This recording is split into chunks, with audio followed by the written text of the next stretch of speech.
हमारे जन जन का नेता, हम सबके प्रिय, हर युवा के दिलों का धड़कन हमारे प्रशांत कुमार जी और हमारे अफाक सर और यहाँ उपस्थित जितने भी इस पद यात्रा में जो चल रहे हैं, पूरा बिहार से अपना पद यात्रा उनके साथ कर रहे हैं, अपना घर अपना पर परिवार को छोड़कर ये क्रांतिकारी आंदोलन में शामिल हुए हैं।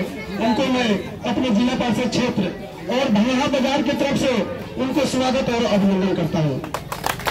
सबसे अगर लोगों का दुख दर्द है तो और ये नदी जो कि कटाव करते जा रही है, यहाँ आपका गलियाली टोला है, प्रत्येक साल 15 से 20 घर की कटाव होती है। एक मस्जिद है, मस्जिद निकल के कट चुकी है, आधा मस्जिद कट चुकी है, स्कूल कट चुकी है। हमने 2016 में मैं जिला पार्षद उस क्षेत्र का 27 नंबर क्षेत्र का था, फिर भी हमने इस क्षेत्र को वहाँ व्यवस्था कराने की आवाज हमने जिला में उठाई। यहाँ पक्का ठोकर का निर्माण कराने का आदेश भी हमने दिलवाया, वहाँ पर काम भी हुआ, मगर नेता और ठेकेदारों के बीच बंदरबाट हो गई और वहाँ सही ढंग से व्यवस्था नहीं हो पाई।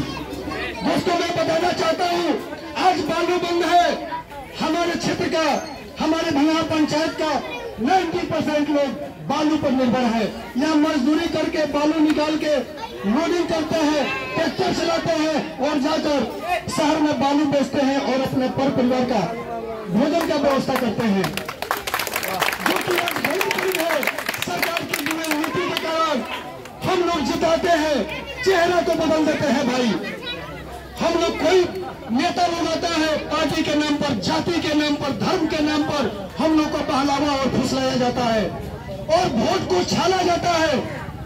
हम लोग चेहरा बदल देते हैं, नेता चुन देते हैं, नेता बदल देते हैं, मगर मैं आपसे पूछना चाहता हूं, क्या मुखौटा बदलता है? क्या धरातल पर कोई काम होती है? भोजपुरी में बोली तो ठीक बा।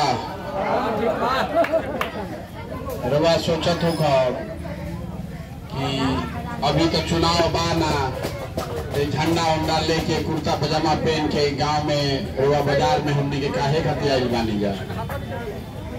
वोट मांगे नहीं जाए, पार्टी तो बनैले ही नहीं जा, तो वोट कैसे मांगल जाये? चुनाव अभी बाना तो काहे खातिर आइल बानी जा? ऐसे आइल बानी जा कि वोट हम रुआ तो हर 2 साल पर 3 साल पर देता नहीं जा ना। वोट आदमी देते बा, आज जिकरा के मन होता होगा हर 5 साल पर जरूरत बोल तो बदलो जाता, लेकिन सरकार बदल जाओ लेकिन गांव और स्थिति बदलत नहीं है ना बदलत भाई, नहीं है ना बदलत। पहले लालू जी के रुआ देखनी 15 साल, फिर देखनी नीतीश कुमार के, अभी हमने के देखिए रहनी का 17 साल हो गए। आज दिल्ली में पहले कांग्रेस रहे, अब मोदी जी बा, सब के रहे सब वोट दिले बनी जा, हमने सब लोग दिले बा तभी ना लोग बा। आदमी बैठा था चौक चौराहा पर, घरे बैठा था तो कहता कि दिन भर ये बात बा, क्या कर जाओ, नेता ठग के भाग जाता, वोट लेके चल जाता, काम नहीं खसम करत कोई, कहता नहीं ना। तो कहे से बात बदली, बात तो ना बदली, कहे से अगला बार फिर वोट आई, आज जरा के गरियावत रही, जो काम ना कैलस, जो चोरी कैलस, शकल अपन ना दिखैलस जा 5 साल, ओकरो के वोट देवे ही पड़ी। मान ली कि अभी सिलेंडर के दाम कितना बा, 1300 ना, 1200-1300, आ तब कमल छाप के वोट दब्बे करी, दबी ना देश के बनावे खातिर मोदी जी के वोट फिर पड़ जाये। नीतीश कुमार जब बालू छोड़ गिट्टी से बंद कर दिल बा ना, 17 साल हो गए, कोई के रोजगार नहीं थे। एजा लड़का खड़ा बड़ा सन, कोई के शरीर पर सही वस्त्र नहीं थे ना। आज 17 साल से नीतीश कुमार कहता कि भारी विकास बिहार में कर देनी।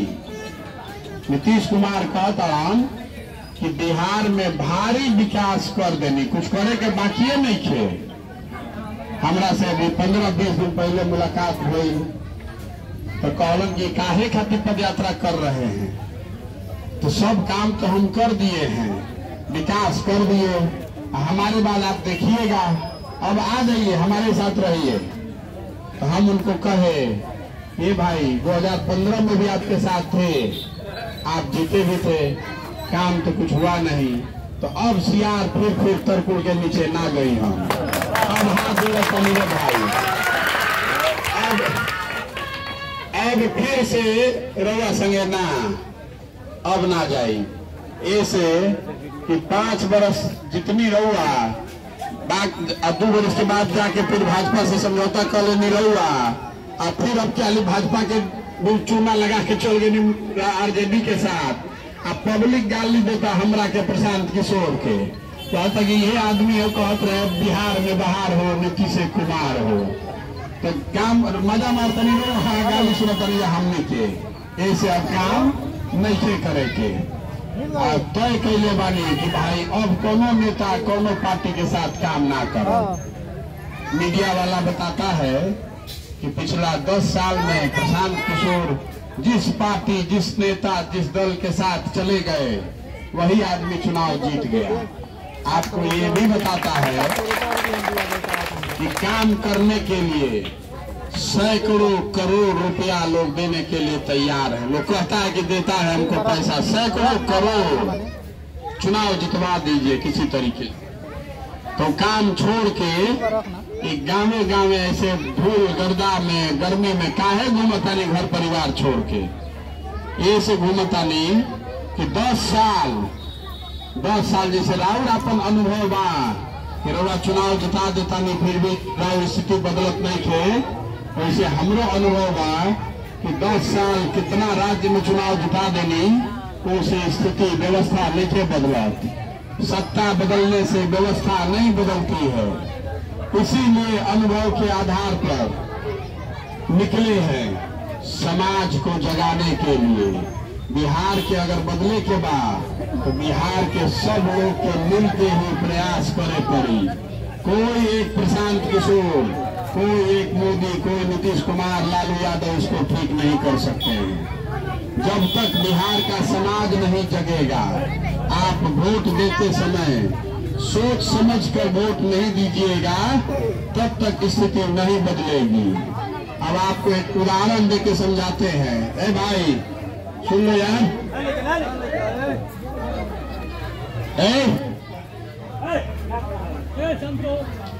देखिए एजा बगल में नरकटियागंज बाबा न एगो छोटी लाइन चलत रहे एजा से, तो हम उन्हें सब पैदल चल के आवत नहीं 7-8 दिन से। सब आदमी कहता है भैया एजा छोटकी लाइन जो रहे ना, पैसेंजरों को चले लगे तो बड़ा आराम हो जाये। 250-300 गांव के आदमी के बड़ा परेशान। ठीक बात बा, पैसेंजर तो चले के चाहिए। मोदी जी अहमदाबाद से बॉम्बे तक चले बुलेट ट्रेन बनवावत था। बुलेट ट्रेन के नाम सुनने वाली, बुलेट ट्रेन अहमदाबाद से मुंबई, और बनावे के खर्चा आई 1 लाख करोड़ रुपया।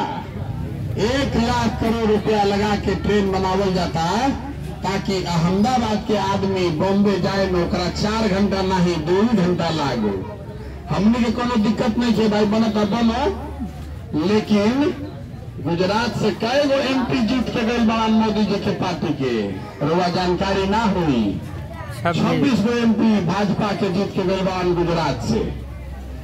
हमने के बिहार से कई गो जीते ले बानी जा 39 गो। तो भाई 26 MP जो जितावता वो चले बुलेट ट्रेन पर, हमने के पैसेंजर ना मिले के चाहिए, मिले के जाएंगे ना भाई बता दी। जे आदमी भाजपा के वोटर बा शिकायत नहीं करत, रउआ के उदाहरण देके बतावत नहीं। अगर रउआ और हम अपन चिंता खुदे ना करब तो दूसरा आदमी चिंता काहे करी भाई, काहे करी? बिना वोट मंगले रउआ अगर 39 गो MP जिता के भाजपा के भेजता नहीं तो काहे मोदी जी रउआ के पैसेंजर दिया ना, एक्सप्रेस दिया। गुजरात में डेवलपमेंट ना हुई, राव लेकर जाई काम करे गुजरात में, जाता ना काम करे सब लोग। गुजरात के कोई आके बाजार में काम करता, दिल्ली के आदमी आके बॉम्बे काम करता, निकल करो। तो हमने के लेकर काहे जाता असन काम करे? काहे से कि ओकरा 10,000, 15,000, 20,000 के बेरोजगार मजदूरी नहीं थे। होके के चाहिए ना, होके के चाहिए ना भाई। कैसे हुई? प्रशांत किशोर तो ना कर सकेलन। हुई तब जब रउआ जागो, जब बिहार के जनता जागी। आदमी कहता कि है एनडीए के समीकरण है महागठबंधन के समीकरण है। हम रउआ के बता रहे बानी, जनता के सामने कोनो समीकरण नहीं थे। एक बार जनता जाग गई तो सब समीकरण हवा में उड़ जाएगी, कोई ना बचेगी। बात अभी कोई बतावत रहे लालू जी के 10वां तो पास नहीं थे कैले, मुख्यमंत्री बना था, हमारा उसे दिक्कत नहीं थे, बनो, जनता का आशीर्वाद होके तो बन जाओ। लालू जी के लड़का 10वां पास नहीं थे, तो मुख्यमंत्री अगर जनता वोट दे दिया बन जाओ तो उसे दिक्कत नहीं थे। लेकिन अगर लालू जी के लड़का बन सकता तो गरीबों के लड़का के कुछ मिले के चाहिए ना भाई। मुख्यमंत्री ना बनी, लेकिन 10वां पास जो गरीब के लड़का चपरासियों को नौकरी मिले चाहिए कि ना मिले चाहिए, मिले चाहिए कि ना भाई। तरवा जात के नाम पर, धर्म के नाम पर झंडा देख के, फोटो देख के क्या के बटन दबा देता नहीं। तो जब बटन दबा देता नहीं तो जरा बटन दबा देने वो बन गई राजा। अब वो चलिए और लड़का चले हेलीकॉप्टर पे, और राउर लड़का चले जा रोड पर, शरीर पर कपड़ा नहीं थे, 2 टाइम के बढ़िया भोजन नहीं थे, स्कूल नहीं थे, अस्पताल नहीं थे। हमरा कोई कहते कि नीतीश कुमार और कुछ कैलन चाहे ना, रोड बनवा दे बा। तो हम निकल बानी गाँव गाँव देखे रोड। अब देख ली दशहरा और अपन बाजार के आज चल बानी बुतहरवा से आज 8वां दिन हो। 1 किलोमीटर ऐसा कुछ गांव में रोड अभी नहीं मिला जो कि ठीक है। कहीं बार रोड जाती नेशनल हाईवे से उतरनी तो रोडो गायब बाना। फिर आदमी कहता है कि भैया काहे कहता नहीं नीतीश जजवान तो कम से कम बल्ब तो आ गई बा, लाइट आ गई बा, बिजली आ गई बा। तब बिजली तो आ गई बा, लेकिन बिलो आवत बहुत दबा के आवत ना बिल। आदमी कहता है कि एगो बल्ब जरावत नहीं, अब बिल आ जाता 6000 8000, कितना आदमी 30,000 के बिल आ जाता। उसके बाद जाता है लोग अदालत में, अब दौलत रहे होगा बाना। ये सब बदले खातिर निकल बानी जाए। कोई एक आदमी पटना में बैठ के, दिल्ली में बैठ के राजा का लड़का नहीं ठीक कर सकता है। समाज